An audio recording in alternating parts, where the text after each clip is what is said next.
本節目內容純屬各地都市傳說搜集，網絡流傳，部分情節經過藝術化改編，旨在探討民族文化與超自然現象嘅社會心理，保留文化記憶及喚醒大家集體回憶，並非針對任何特定機構、在世或已故人士，亦絕無意圖誹謗或侵犯任何實體之合法權益。節目中所有地名、人名及情節，如有雷同，實屬巧合。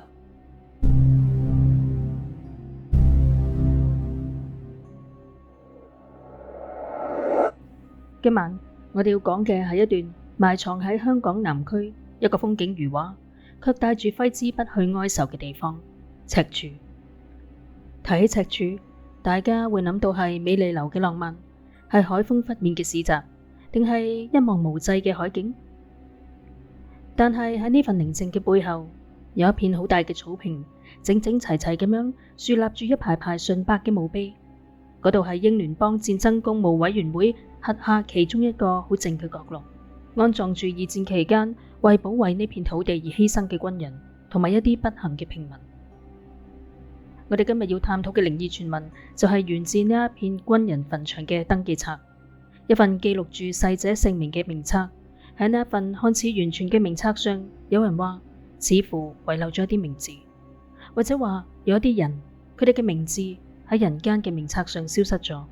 但係喺嗰片草坪上，佢哋嘅身影卻從未離去。讓我哋返到去1941年，嗰個係動盪嘅聖誕節。當時嘅香港表面繁華，實則風雨飄搖。1941年12月8日，隨住太平洋戰爭嘅爆發，日軍越過深圳河，香港保衛戰喺毫無預警下打響。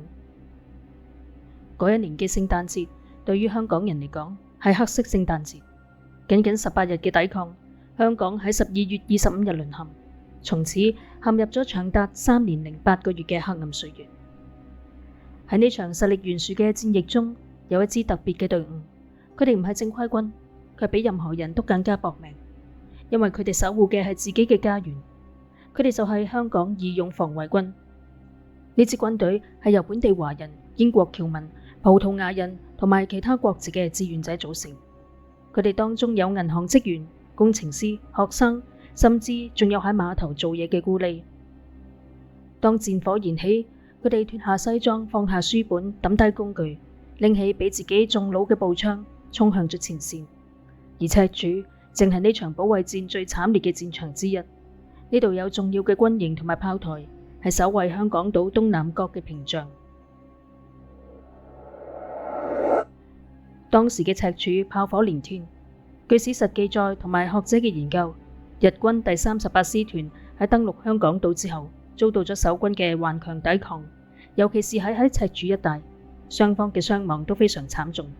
當時設喺赤柱嘅聖士提反書院緊急被徵用為戰時醫院，躺滿咗傷兵。然而喺1941年嘅12月25日，呢一個本應係普世歡騰嘅日子，日軍闖入咗呢所冇武裝嘅醫院。根據戰後隨軍牧師喺東京戰犯法庭嘅證詞，嗰個係如同地獄般嘅場景。日軍用刺刀瘋狂咁樣刺殺咗躺喺病床上面嘅傷兵，包括醫生、護士，甚至連床上嘅病人亦都無一幸免。據統計，有56名傷兵喺病床上面被刺殺，更加有2名醫生、7名護士慘遭毒手。其中幾位女護士喺死之前仲經歷咗慘無人道嘅凌辱。戰後呢啲死難者嘅遺骸好多被安葬喺附近書院嘅赤柱軍人墳場。如果你而家去到嗰度，你會見到一塊塊整齊排列嘅墓碑，有啲刻住名字、軍階同埋勳章，有啲卻只係刻住一位士兵 a soldier， 甚至只有一個編號。因為喺嗰場混亂嘅屠殺同埋戰火中，好多遺體都已經無法辨認身份，或者根本就冇人嚟認領。呢份消失嘅名單並唔係真係唔見咗，而係存在於一個睇唔到嘅維度。嗰啲喺香港保衛戰中犧牲嘅義勇防衛軍，特別係華人成員，佢哋嘅命運就好似被歷史嘅濃霧籠罩住。雖然佢哋嘅骸骨或者係安葬喺呢度，但係喺好多靈異傳說中，佢佢哋嘅靈魂似乎仲喺度苦苦追尋住某樣嘢，或者係佢哋嘅名，或者係一個遲嚟嘅正義，又或者係佢哋至死未竟嘅任務。有一位喺附近某所學校做夜間嘅保安員，佢曾經同朋友提起，喺深夜巡邏嘅時候，每逢某啲特定嘅日子，例如係12月25日前後，總係會聽到一種奇怪嘅聲音，唔係風聲，亦都唔係海浪聲，而係整齊劃一嘅腳步聲，伴隨住低沉嘅英語口令同埋擔架晃動嘅吱吱聲。當佢循聲望去，喺軍人墳場嘅外圍，亦都就係而家嗰片面向大海嘅草地，有時會見到一片迷霧，喺霧中似乎有一對模糊嘅人影，佢哋着住二戰時嘅軍服，步伐緩慢而沉重，好似喺度搬運啲乜嘢重物，但係佢從來都唔敢走近，因為佢曾經聽過一個禁忌，喺嗰段時間走近墳場，你會聽到有人喺度叫你個名，或者你會見到嗰啲人影中有一個突然間轉過頭嚟，而嗰個人嘅樣係一張模糊嘅，甚至係冇五官嘅臉，或者話係一張喺水中浸泡太耐，或者係被泥土侵蝕而無法辨認嘅臉。佢就係戰後無法確認身份嘅亡魂。赤柱軍人墳場裏面安葬咗超過690名戰爭死難者，其中包括460幾名陸軍、30幾名海軍，仲有為數不少嘅英軍服務團成員同埋平民。但係呢啲只係有記錄嘅數字。喺嗰個混亂嘅時代，好多為香港而戰嘅華人義勇軍，佢哋嘅屍骨可能喺戰後被草草掩埋咗喺別處，之後先至被遷移到呢一度，又或者佢哋根本冇留低任何嘅痕跡。呢種未能確認身份嘅狀態，正係靈異傳說滋生嘅土壤。喺民族信仰中，如果一個人死咗之後無人認領，又或者係墓碑上冇名字，靈魂就會迷惘，無法安息，只可以不斷咁樣喺原地徘徊。一位對香港本土歷史有深入研究嘅朋友，曾經喺查閱赤柱軍人墳場嘅公開名冊嘅時候，發現咗一個奇特嘅現象：有啲墓碑上面嘅名字出現咗唔符合當時命名習慣嘅拼寫，或者係姓氏同名字對唔上。佢認為咁樣可能唔係不誤。喺戰後嘅嗰段時間，當局忙於重建，對於戰死者嘅身份確認工作十分之繁重。有啲華人士兵，佢哋參軍嘅時候用嘅係英文名，甚至為咗方便，隨口報咗一個名字登記。戰死之後，因為冇人可以提供佢哋嘅準確身份信息，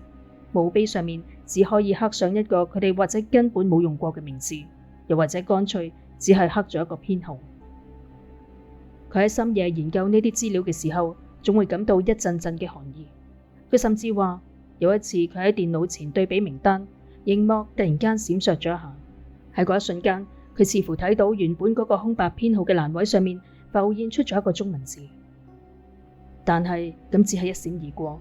當佢回過神來，熒幕上面依舊係冷冰冰嘅銀龍。佢堅信嗰啲消失嘅名字其實一直都喺度，只係佢哋存在於另一個頻率。嗰啲亡魂一直喺度等待自己嘅身份被恢復，等待後世知道佢哋曾經為咗呢一片土地奮戰過。另外一個流傳較廣嘅傳說就同赤柱監獄墳場有關。呢一個係一個更加神秘、更禁忌嘅地方。佢位於赤柱黃麻角徑嘅盡頭，一個長年鎖上嘅鐵絲網內，外界俗稱死囚墳場。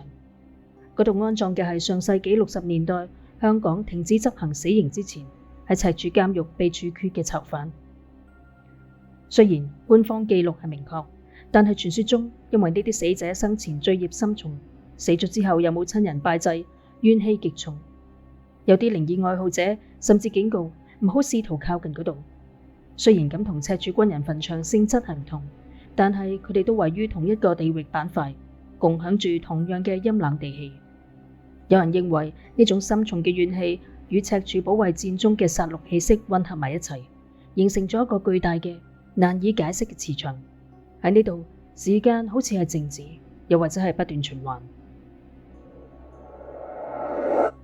有一位網友分享，佢曾經喺一個冬夜，因為架車拋錨，喺靠近赤柱軍人墳場嘅路邊等待拖車。當時已經係凌晨2、3點，四周都非常之安靜。佢無聊咁樣四處張望，突然發現墳場嘅欄杆內側企住一排人，嗰啲人喐都唔喐，着住舊式嘅軍大褸，面對住欄杆外嘅大海。起初佢仲以為係雕像或者係反射，但係當佢定睛一看，其中一個人緩緩咁樣轉過頭嚟，嗰張臉雖然係模糊，但係佢感覺到嗰個人喺度望住佢，而且眼神裏面係冇惡意，反而充滿咗一種深沉嘅無法言喻嘅悲傷同空洞。冇幾耐，拖車司機嚟咗啦。嗰個司機係個老香港，一見到佢企喺嗰度就臉色大變，即刻拉佢上車，然之後飛快咁樣駛開。司機話俾佢知，以後都唔好再喺呢個時候經過嗰度啦，因為嗰啲人喺度等待。等待啲乜嘢？司機就冇講，或者司機都唔知道，只係老一輩口耳相傳嘅告誡。佢哋喺度等待一份永遠唔會送到嘅名單，或者係喺度等待一個永遠唔會嚟到嘅撤退命令。根據史實，香港守軍喺彈盡糧絕之下，儘管接到死守嘅命令，但係為咗減少平民嘅傷亡，港督楊慕琦最終做出咗投降嘅決定。然而，對於一啲被切斷通訊嘅前線部隊，例如係喺赤柱嘅東旅，佢哋並唔知道投降嘅消息，依然喺度繼續戰鬥，直到12月26日凌晨先至被迫放下武器。咁或者就係嗰啲徘徊嘅靈魂點解咁執着嘅原因。喺佢哋嘅時間線裏面，戰鬥仲未結束，佢哋仲喺嗰個寒冷嘅12月守住陣地，等待住嗰個永遠唔會響起嘅電話，或者係等待住一份從指揮部送嚟嘅一早已經被戰火燒毀嘅作戰名單。所以嗰份消失嘅防衛軍名單，或者並唔係真係從檔案裏面消失咗，而係永遠地烙印咗喺嗰片土地上。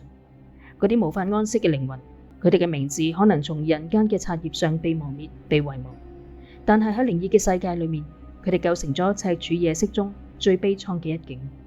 我哋甚至唔需要去睇，只需要眯埋眼就可以想象到嗰種無聲嘅吶喊，唔係恐怖嘅尖叫聲，而係一種嚟自歷史深處對於身份與歸屬嘅執着追問。有人話喺某個特定嘅月份，通常係秋天，當你喺赤柱海邊散步，如果風向啱啱好，你會聽到風中夾雜住一種非常細微但係又異常清晰嘅聲音，唔係英語，亦都唔係粵語，而係一種混雜住各種口音嘅嚎叫聲，伴隨住槍板拉動嘅金屬碰撞聲。係香港義勇防衛軍喺度進行佢哋嘅最後操練。佢哋嘅種族多元，有歐洲人嘅面孔，亦都有華人嘅面孔。佢哋嘅軍服或者係殘破，佢哋嘅腳步或者係膿瘡，但係佢哋依然喺度守護住呢一片佢哋戰死嘅土地。佢哋似乎喺度用呢一種方式話俾我哋知，雖然名字係消失咗，雖然身份無法確認，但係佢哋曾經存在過，佢哋戰鬥過。講到呢一度，要分享一個關於最後的敬禮嘅傳說。呢個係喺駐港英軍或者係相關軍事愛好者圈子裏面流傳嘅一個故事。話說喺幾年前，有一個外籍人士，佢係研究二戰歷史嘅，帶住一份完整嘅從英聯邦戰爭公務委員會嗰度複印嚟嘅赤柱軍人墳場名單，喺正午時分進入墳場憑吊。佢用手指撫摸住嗰啲名字，一個一個咁樣讀出嚟。當佢讀完最後一個名字，準備離開嘅時候，佢發現自己放喺石凳上面嘅帽，唔知幾時被整整齊齊咁樣放咗喺一塊無名烈士嘅墓碑前。當時佢冇太在意，以為係自己隨手放。當佢走出墳場，回頭望去嘅時候，佢清清楚楚見到喺嗰個無名墓旁邊企住一個着住舊式軍服嘅身影。嗰個身影舉起手向佢行咗個軍禮，然之後喺陽光下，好似水蒸氣一樣，瞬間消散咗。佢嚇到呆咗，即刻翻睇手中嘅名冊。嗰個無名墓碑嘅位置對應嘅編號，正係當年香港義勇防衛軍中一個由於遺體損毀嚴重而無法確認身份嘅華人士兵。嗰個華人士兵或者聽唔明佢讀嘅嗰啲英文名字，但係佢感受到嗰份莊嚴嘅敬意。佢現身只係為咗還一個禮。呢個故事好美麗，亦都好哀傷。佢觸及咗呢份消失的名單嘅核心，就係對被記住嘅渴望。喺嗰場慘絕人寰嘅聖士提反書院大屠殺之後，日軍命令嗰啲幸存嘅護士同埋隨軍牧師去收屍，嗰啲年輕嘅生命被堆疊埋一齊，喺烈火中化為灰燼。喺火光嘅映照下，嗰啲守護生命嘅白衣天使，嗰啲手無寸鐵嘅傷兵，佢哋甚至連一塊刻有名字嘅石頭都冇，佢哋先至係真正嘅消失的存在。人類最大嘅悲哀唔係死亡，而係被遺忘。歷史可以被原諒，但係絕對唔可以被篡改，更加唔可以被忽視。嗰啲因為戰爭而消失嘅名字，嗰啲喺墳場裏面徘徊不去嘅傳說，提醒住我哋，和平從來唔係理所當然嘅。佢係用鮮血、生命，甚至係死後無法安息嘅靈魂換翻嚟。我哋活着嘅每一分每一秒，都背負住呢啲無名者嘅期盼。請珍惜當下，尊重歷史，因為我哋今日所擁有嘅名字、身份同自由，正係嗰啲喺赤柱墳場裏面永遠消失咗名字嘅人最渴望擁有嘅嘢。